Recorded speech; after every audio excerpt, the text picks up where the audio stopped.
warahmatullahi wabarakatuh. Kami di sini dari kelompok 4 akan menyampaikan materi tentang peran guru dalam pembelajaran. Yang pertama, kita akan membahas tentang pengertian peran guru. Peran adalah sebuah kegiatan yang dilakukan karena adanya sebuah keharusan maupun tuntunan dalam sebuah profesi yang berkaitan tentang keadaan ataupun kenyataan. Jadi, peran merupakan perilaku yang diharapkan orang lain kepada seseorang yang sesuai dengan kebutuhannya dan sesuai dengan keahliannya. Dan demikian, itu pengaruh seseorang dapat ditentukan dari faktor luar, akan tetapi manusia juga bisa menempatkan perannya sendiri. Sedangkan menjadi guru adalah sebuah contoh dan panutan bagi peserta didiknya. Oleh karena itu, sebagai guru harus bisa berperan untuk menjadi contoh yang baik kepada peserta didiknya. Seorang guru harus jadi pengasuh pada peserta didiknya, menjadi teladan yang dicontoh pada peserta didiknya. Selain itu, guru harus bisa menjadi orang tua kedua bagi para peserta didiknya. Ketika di sekolah, guru harus bisa menjadi pendengar yang baik dan juga bisa memberi solusi jalan keluar ketika ada permasalahan. Dengan demikian, peran guru sangatlah penting. Berbagai pengetahuan dan keterampilan yang guru telah ajarkan kepada siswa akan memberi manfaat bagi siswa dan pada guru itu sendiri, karena pengetahuan dan keterampilan yang dimiliki oleh guru terserap lebih tajam. Peranan guru tentunya tidak diragukan lagi keberadaannya, karena guru adalah sebagai motivator dan juga fasilitator. Ketika guru bisa menjalin perannya dengan baik dan bisa menjadikan contoh yang baik bagi peserta didiknya, tentunya pembelajaran akan berjalan sesuai dengan tujuannya. Maka dari itu, peran guru sangat penting dan juga berpengaruh bagi siswanya. Adapun peran guru sebagai motivator adalah harus bersifat terbuka dan bisa mendorong serta memberikan masukan untuk apa yang dilakukan siswanya. Selain itu, harus bisa memberikan gambaran yang ingin dikerjakan oleh siswanya. Sejalan dengan pergeseran makna pembelajaran dari teacher oriented ke student oriented, maka peran guru dalam proses pembelajaran mengalami pergeseran.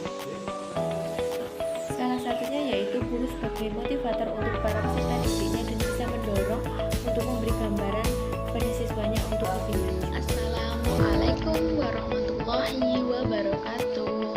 Perkenalkan, nama saya Risma Fitri Novita Anjasari dengan NIM 2081933. Nah, di sini saya akan melanjutkan materi presentasi dari kelompok kami dengan subbab peranan guru dalam pembelajaran. Nah, di dalam membentuk karakter maupun generasi yang unggul di dalam pendidikan, maka orang yang paling bertanggung jawab di situ adalah guru. Lalu, peranan guru secara umum adalah pengorganisasian lingkungan belajar dan juga sekaligus menjadi fasilitator belajar. Nah, adapun peranan guru secara spesifik, di antaranya satu, guru sebagai model. Di sini yang dimaksud sebagai model adalah guru harus bisa menjadi tauladan, harus bisa memberikan contoh yang baik kepada peserta didiknya, baik itu perilaku maupun tutur kata, dan itu akan sangat membantu sekali bagi mereka ketika nanti sudah hidup di kalangan masyarakat. Kemudian yang kedua adalah guru sebagai perencana. Nah, dimaksud perencana di sini adalah guru di sini akan merencanakan, akan menyiapkan rencana-rencana apa saja kegiatan pembelajaran yang bagaimana yang akan dilakukan selama 1 semester, atau bisa disebut juga penyusunan dari RPP. Nah, itu guru itu harus bisa merencanakan pembelajaran yang seefektif mungkin, semenyenangkan mungkin untuk peserta didiknya. Kemudian yang ketiga yaitu guru sebagai peramal. Nah, di sini bukan berarti guru menjadi paranormal ya, melainkan guru di sini harus bisa menyesuaikan diri, harus bisa menyesuaikan diri dengan peserta didiknya yang pastinya mereka itu memiliki karakter yang berbeda-beda dan tidak mungkin untuk disatukan. Nah, maka dari itu guru harus bisa menyiapkan materinya itu agar mereka yang beragam karakter itu bisa nyaman, bisa senang dalam mengikuti pembelajaran. Sehingga hasil yang diperoleh nanti pun pasti juga akan maksimal. Terus kemudian yang keempat, ada guru sebagai pemimpin. Nah, di sini guru dituntut harus menjadi seseorang yang dapat dipercaya, yang disukai, yang mampu membimbing dan juga berkepribadian baik. Nah, itu digunakan untuk bisa menyiapkan peserta didiknya agar tumbuh dan berkembang menjadi manusia yang siap beradaptasi dan juga menghadapi berbagai kemungkinan dan tantangan di dunia luar atau di dunia masyarakat. Kemudian yang terakhir atau yang kelima itu guru sebagai petunjuk jalan atau pembimbing ke arah pusat-pusat belajar. Nah, di sini guru berkewajiban untuk menyediakan sumber-sumber belajar. Dan juga selain itu guru juga harus bisa memberikan referensi yang nantinya bisa digunakan peserta didiknya untuk belajar yang pastinya juga sesuai dengan materi yang ia peroleh. Nah, selain itu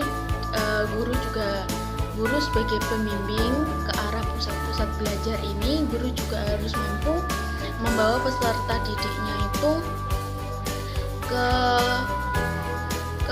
tempat yang sesuai untuk menjadikannya itu sumber belajar, seperti ketika belajar ke alam atau mungkin bisa belajar langsung, misal ingin mengetahui tentang produk ini itu caranya bagaimana dan lain-lain, itu bisa, itu seperti contohnya itu seperti studi tour atau workshop dan lain sebagainya. Nah, itu guru bisa saja mengarahkan ke hal-hal yang seperti itu agar peserta didiknya itu lebih kreatif, lebih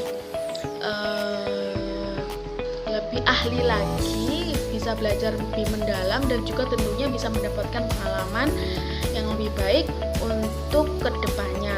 Karena di dalam berkehidupan di masyarakat itu tidak hanya pengetahuan saja yang harus diunggulkan, tapi juga keterampilan dan juga kreativitas. Oke, sekian dari saya. Terima kasih. Assalamualaikum warahmatullahi wabarakatuh. Perkenalkan, nama saya Anwar Sudarno dengan NIM 248190041. Di sini saya mau melanjutkan penjelasan tentang bab peran guru dalam pembelajaran. Nah, yang saya akan bahas di sini yaitu tentang kompetensi profesional guru. Istilah kompetensi secara bahasa itu diambil dari bahasa Inggris, yaitu kompeten, berarti kecakapan atau kemampuan. Sedangkan secara terminologi berarti tentang pengetahuan, keterampilan, dan nilai-nilai dasar yang direfleksikan dalam kebiasaan berpikir dan bertindak. Pengertian dasar dari kompetensi adalah kemampuan atau kecakapan. Nah, sedangkan menurut Piet dan Ida Sahertin, kompetensi adalah kemampuan melaksanakan sesuatu yang diperoleh melalui pendidikan dan pelatihan yang bersifat kognitif, afektif, dan performan. Sedangkan kompetensi guru adalah suatu kemampuan yang dimiliki oleh guru dalam melakukan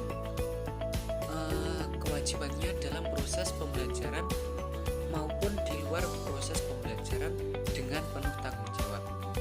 Profesional sendiri itu berasal dari kata profesi. Profesi artinya suatu pekerjaan yang memerlukan suatu keahlian yang diperoleh melalui pendidikan atau latihan khusus. Maka, profesionalisme adalah suatu pandangan bahwa suatu keahlian tertentu diperlukan dalam pekerjaan tertentu yang dimana keahlian itu hanya diperoleh melalui pendidikan khusus atau latihan khusus. Dalam undang-undang guru dan dosen, profesional merupakan sikap yang lahir dari keyakinan terhadap pekerjaan yang dipegang sebagai sesuatu yang bernilai tinggi sehingga dicintai secara sadar, dan hal itu nampak upaya yang terus-menerus dan berkelanjutan dengan melakukan perbaikan yang tiada hentinya. Dari beberapa pengertian di atas, dapat kita simpulkan bahwa kompetensi profesional guru merupakan kemampuan guru dalam menguasai pembelajaran, mencakup, merencanakan, melaksanakan, dan mengevaluasi pembelajaran yang sesuai dengan keahliannya. Adapun kompetensi profesional guru yang harus dimiliki seorang pendidik adalah yang pertama, mampu dalam menguasai materi pembelajaran, struktur, konsep, dan pola pikir keilmuan yang mendukung mata pelajaran yang diampu. Yang kedua, penguasaan pada standar kompetensi dasar mata pelajaran yang diampu. Yang ketiga, mampu dalam mengembangkan materi pembelajaran dengan kreatif dan inovatif. Yang keempat, melakukan kegiatan reflektif yang secara berkesinambungan dan tujuannya itu untuk mengembangkan keprofesionalannya. Dan yang terakhir yaitu mampu dan memanfaatkan teknologi informasi dan komunikasi dalam mengembangkan diri atau mengembangkan suatu pembelajaran. Selanjutnya, ruang lingkup kompetensi profesional menurut Koper ada 4 komponen. Yang pertama, mempunyai pengetahuan tentang belajar dan tingkah laku manusia. Yang kedua, mempunyai pengetahuan dan menguasai bidang studi yang diampu. Yang ketiga, mempunyai sikap yang tepat tentang diri sendiri, sekolah, teman sejawat, dan bidang studi yang dibinanya.